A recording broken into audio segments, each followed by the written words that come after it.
Christopher Hitchens, whom I think all of you know. Christopher Hitchens earned a degree in philosophy, politics, and economics from Oxford in 1970. The journalist, author, and essayist's many books include For the Sake of Argument, Essays and Minority Reports, that was in 1993, and the 2007 bestseller, God is Not Great, How Religion Poisons Everything. He's been Washington editor of Harper's and was a contributor to The Nation for 20 years and writes for many other publications, including Vanity Fair, Wall Street Journal, and Newsday. But I think the highest honor Christopher Hitchens has ever received was the Freedom from Religion Foundation's Emperor Has No Clothes Award in 2007. Welcome back to Free Thought Radio, Christopher. Very nice of you to have me back. So we want to talk about your books, including your 1995 book on Mother Teresa in a bit. But first, I thought we could catch up on what's new with you. And the scuttlebutt is you have a great new essay coming out, I think, in Vanity Fair in April. Can you talk about that? Oh, about the Ten Commandments? Yes, that's it. Yeah, gosh, you're very well informed. Well, Little Bird told me. That's supposed to be an official secret. Oh, I'm sorry. But I don't think the magazine minds if I curtain raise it a bit. All right. I thought it was time to revisit the Ten Commandments. You know, when we say things aren't written in stone, we mean that it's time to reconsider them. That's what people say about any policy that isn't working anymore. Well, it's not written in stone.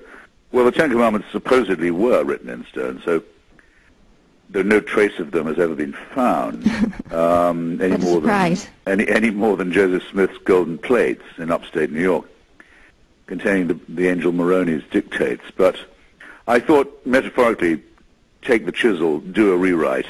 I saw them in a movie, though. Yeah, I remember it very Charlton well. Heston. I once debated with Charlton Heston during the first Gulf War and said it was rather creepy to be discussing these questions with Moses himself, but one went on. So what I've done is it's a bit not unlike what Thomas Jefferson did with the New Testament. Take a razor blade to it, cut out all the bits that are fantastic, in the sense of being fantasy, not the way we normally use the word, that are obviously delusional or wicked or mythical or in any other way objectionable. That leaves you with quite a slim volume in the case of the New Testament, as you know. Yeah, the Jefferson Bible, he wrote that. The Jefferson Bible. One good thing the Unitarian Church does is to make that still available. It used to be given as a present to every new congressman. I don't think that tradition still is with us. But anyway, cut out the stuff that is wicked or superfluous, and then, because people keep telling us that you can't be moral without religion, introduce a couple of thoughts that religion forgot when discussing morality, such as, isn't it wrong to abuse and rape and torture children? Right. Not mentioned in the Ten Commandments. Right, like the adultery rates, but not rape. Yeah. Not child rape. Respect for parents, why not? I'm a parent myself, but nothing about children. Nothing about respecting children. And given that rape and torture and murder of children is recommended elsewhere in Exodus and in other books of the Pentateuch, you can probably see why they didn't want to condemn what they were about to recommend for the children of Israel to do. Happy shall he be. Nothing about slavery is in there. Nothing about genocide. Again, because enslavement and ethnic cleansing is about to be recommended against the Amalekites, the Moabites, and the others. Then, let me see. There was something that was on the tip of my tongue there. Well, nothing about telling people not to use their cell phones in public places, which you think might have been foreseen. God should have known that. Just kidding.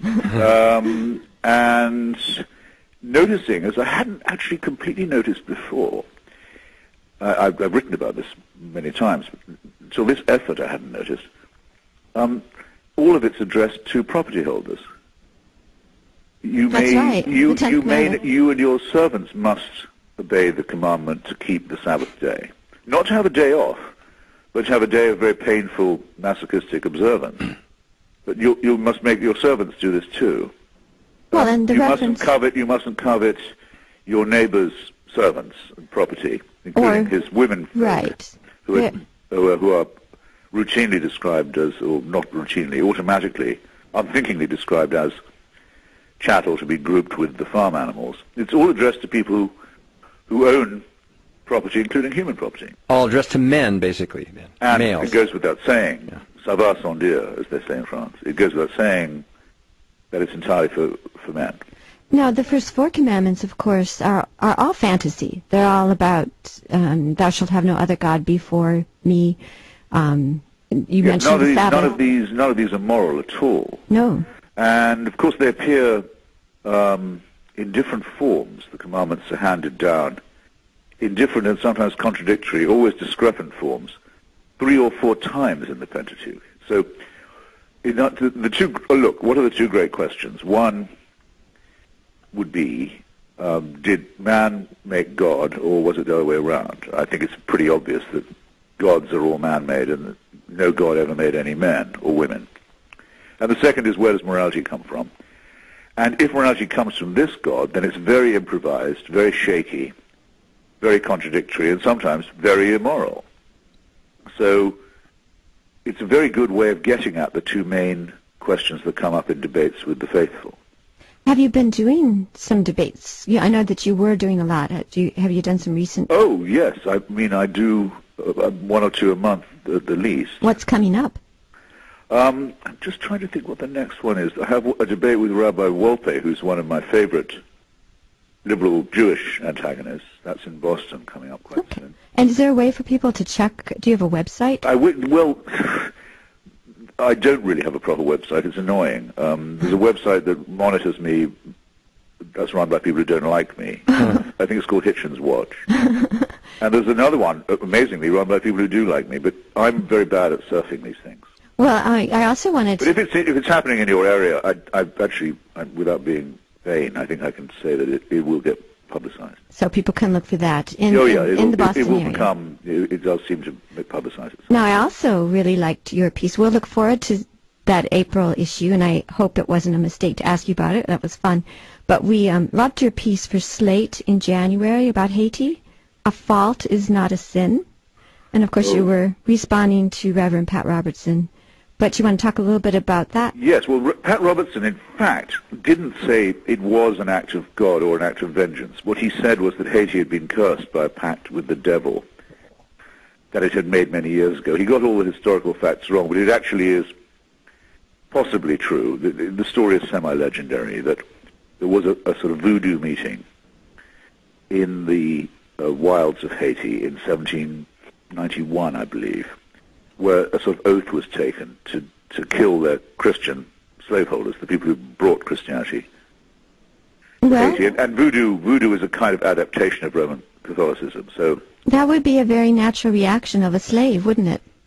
Yes, I certainly believe it would. And the great book to read there is by C.L.R. James, the wonderful Trinidadian historian who wrote a book called Black Jacobins about the first slave republic since Spartacus, and the amazing military genius of Toussaint Louverture.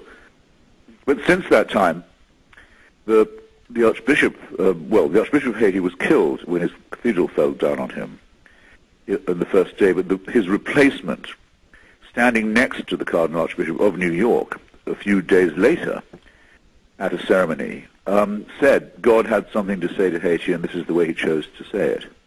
Huh.